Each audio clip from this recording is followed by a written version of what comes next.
One of the places that this started for me personally was to realize that not only do I learn, I am learned. There may be some aspect of myself that's beyond what I've learned, but I can't say or think or know anything about it that's not been influenced by my learning. How we think about, it's all learned.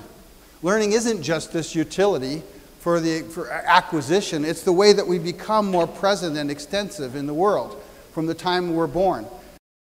So the main rubric here is stewarding the health of our children's learning. The next thing down is this distinction between healthy and unhealthy learning, where unhealthy learning causes us to develop cognitive infrastructure or emotional aversions that actually disable or limit or constrain or obscure or make more difficult our learning. Think about this in terms of your own personal experience, even today, before the day's out. Just think how many times you feel bad about yourself. Doesn't matter what it is.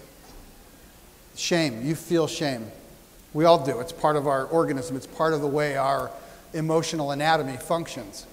But one of the things about the way shame functions is it distracts our attention. It takes us away. We do not want to pay attention to. How many times have you felt really ashamed of yourself and go, oh, that's cool, I'm going to learn about that? Anybody? We're escape artists. We escape it. We do everything we can to escape it. What happens when we come to feel that there's something wrong with our minds and we're ashamed of how our minds work? What happens to our learning? Most of the children in the 3rd and 4th grade are below proficiency. Their educational experience, most of the kids, their educational experience is being made more difficult, more confusing, more opaque by their challenge with reading. And the challenge with reading is causing them to feel like there's something wrong with themselves. It is the greatest learning disability in the country. Let me just close by saying that what we're talking about with school, with reading in particular, but most of school too, is an artificial learning environment that the human organism doesn't come wired to learn in.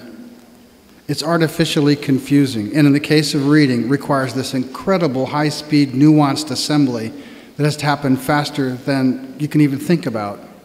And children that experience difficulty with this develop an emotional aversion to the feel of confusion, and that is decapitating to the health of their learning. It fundamentally injures the health of their learning, which is the reason why literacy-related difficulties have such a fantastic correspondence to all the social pathologies and all the things that we keep track of and correlate with literacy-related difficulties.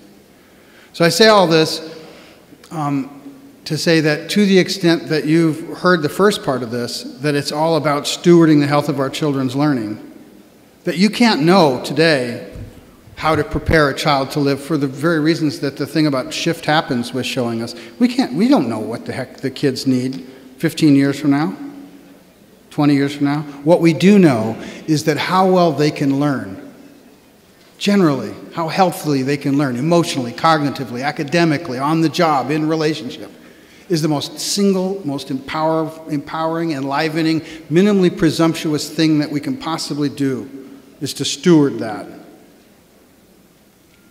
And reading is the biggest single threat to that.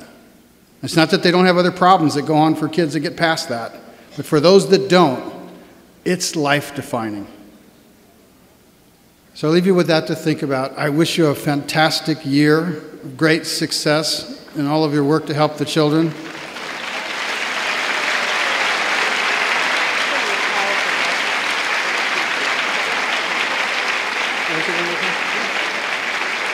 Thank you.